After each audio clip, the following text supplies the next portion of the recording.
वैदिक पर्सपेक्टिव के इस YouTube चैनल को सब्सक्राइब करें, वीडियो को लाइक व शेयर करें। ओम अनासत्यागच्छतं हूयते हविः मध्वः पिबतं मधुपेभिः आसभिः युवोः हि पूर्वं सविता उषसः रथमृताय चित्रं घृतमन्तं ईष्यति। आ जाओ तुम दोनों, जो असत्य नहीं है, आहूत करता है आत्मसमर्पण पूर्ण भक्ति। माधुर्य का पान करो, माधुर्य का पान करने वाले मुखों द्वारा। तुम दोनों का ही पहले का, सर्वोत्पादक का, उषा काल का, रथ के लिए अद्भुत घृतमय इच्छा शक्ति वाला। यह जो मंत्र लिया गया, यह ऋग्वेद के प्रथम मंडल के 34वें सूक्त का यह 10वां मंत्र है। प्रकृति और आध्यात्मिक व्यवस्था भी दोनों के सहयोग से चलती है, तो दोनों की अनिवार्यता है। पति के बिना पत्नी अधूरी है और पत्नी के बिना पति अधूरा है। अर्थात दोनों को, पति और पत्नी को अर्धांग कहा गया है। पति आधा है पत्नी के बिना और पत्नी आधी है पति के बिना। तो ये आधा अंग क्यों है भाई? पति पत्नी को अर्धांग इसलिए कहा गया है क्योंकि शास्त्रों में दोनों मिलकर ही एक पूर्ण जीवन बनाते हैं, यह बताया गया है।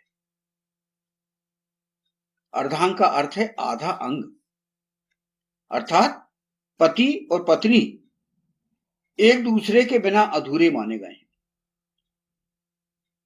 अर्थात आधे आधे मिलकर पूर्णता को प्राप्त होते हैं। दोनों आधे आधे एक होंगे, मतलब परिवार की इकाई है ये। दोनों एक इकाई, सिंगल यूनिट माना गया है। पति पत्नी दोनों को सिंगल यूनिट माना गया है। तो यहां पर हम समझें कि अर्धांग का शब्द क्या अर्थ का क्या होता है। अर्ध अर्थात आधा और अंग अर्थात शरीर का भाग। तो इसका हम भावार्थ क्या लें कि पति और पत्नी एक ही जीवन के दो भाग हैं। भारतीय धर्म ग्रंथों में, हिंदुस्तान के या हमारे शास्त्रों में भी कहा गया है, अनेकों धार्मिक कर्म पति पत्नी के बिना पूर्ण नहीं होते, इसलिए पत्नी को अर्धांगिनी कहा गया है। अर्धांगिनी क्यों कहा गया है? क्योंकि वह पति का आधा अंग है। उदाहरण के रूप में आप देवताओं को भी उनके शक्ति रूप के साथ दिखाया गया है, जैसे शिव और पार्वती, विष्णु और लक्ष्मी। यानी यह दर्शाता है कि पुरुष और स्त्री साथ हों तभी पूर्णता होती है। आध्यात्मिक रूप से भी पति पत्नी को दो शक्तियों का मेल माना गया है। उसको हम समझें कि पुरुष चेतना और संकल्प का रूप है और स्त्री शक्ति, सृजन और पालन का रूप है। इन दोनों के मिलन से ही जीवन, परिवार और समाज का निर्माण होता है। तो हम ये समझें कि पति पत्नी को अर्धांग इसलिए कहा गया है क्योंकि दोनों एक दूसरे के पूरक हैं। जीवन की पूर्णता दोनों से होती है। धर्म, परिवार और समाज का संतुलन दोनों के सहयोग से चलता है। आप देखिए कि परिवार में दो पुरुष से परिवार नहीं चलता या दो स्त्रियों से परिवार नहीं चलता। अनिवार्यता मानी गई है कि घर में पुरुष और स्त्री अर्थात पति और पत्नी होंगे तभी घर कहा जाता है। और औरत को तो क्या कहा गया है? नारी ही घर है, जायद स्तंभ, यह वेद में कहा गया है। औरत ही घर है, नारी ही घर है, वेद मंत्र में आप देख सकते हैं। और पत्नी को तो गृह लक्ष्मी भी कहा जाता है। उसकी इंपॉर्टेंस इतनी है कि उसे गृह लक्ष्मी कहा जाता है, घर की लक्ष्मी। क्यों क्यों कहा जाता है? क्योंकि जिस प्रकार धन, समृद्धि और सौभाग्य की देवी लक्ष्मी जी हैं, उसी प्रकार घर में सुख शांति, समृद्धि और व्यवस्था लाने वाली स्त्री होती है। इसीलिए पत्नी को घर की लक्ष्मी अर्थात गृह लक्ष्मी कहा जाता है।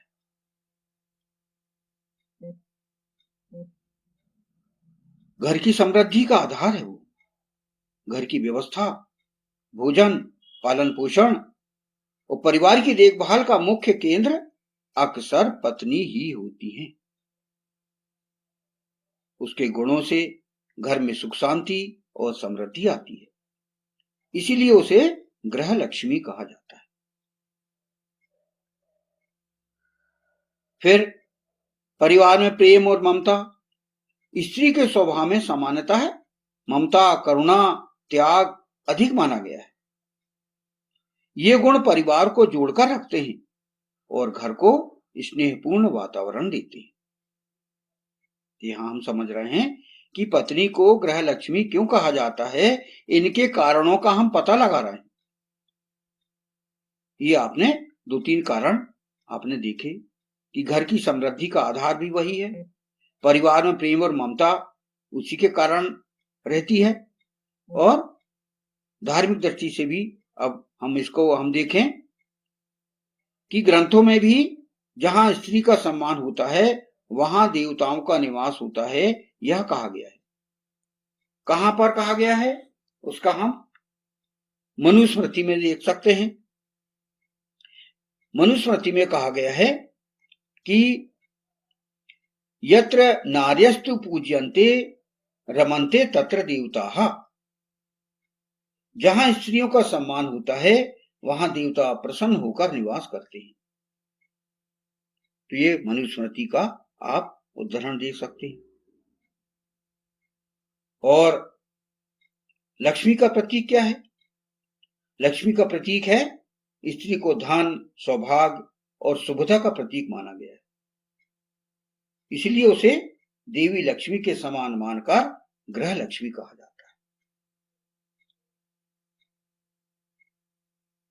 तो पत्नी को इसीलिए गृह लक्ष्मी कहा जाता है क्योंकि घर की समृद्धि और व्यवस्था का आधार वही होती है। इस मंत्र को हम अच्छे से समझ सकते हैं क्योंकि परिवार में प्रेम एकता बनाए रखती वही, जो उसे देवी लक्ष्मी का प्रतीक माना जाता है। आप देखिए कि जब भी आलोक पर्व होता है, दीपावली होती है, तो बहू को गृह लक्ष्मी कहा जाता है, पत्नी को गृह लक्ष्मी कहा जाता है और उनका अधिक से अधिक सम्मान और उनका आदर किया जाता है।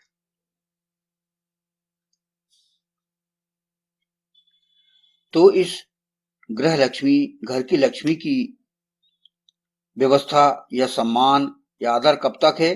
जब तक उसका पति भी साथ में हो, अर्थात दोनों की आवश्यकता है। इसलिए ईश्वर ने, ईशान परम परमात्मा ने सर्वप्रथम देवी भागवत पुराण में एक उदाहरण मिलता है, तो वहां ये मिलता है कि सर्वसृष्टा आदौ शिष्टरक्षण एक एवचा, यह कहा गया है कि सर्वसृष्टा ने आदि में केवल एक ही का सृजन किया। सबसे पहले एक ही था, पुरुष, और पुरुष से ही वाम अंग से नारी विक्षेपित हुई। ये आप श्रीमद् भगवत देवी पुराण में आप देख सकते हैं, महापुराण है ये, और वहां पर यह आया है। तो इसमें अर्धनारीश्वर का आध्यात्मिक अर्थ सामने निकलता है। अर्धनारीश्वर का आध्यात्मिक अर्थ क्या है कि अर्धनारीश्वर भारतीय आध्यात्मिक दर्शन का बहुत गहरा प्रतीक है।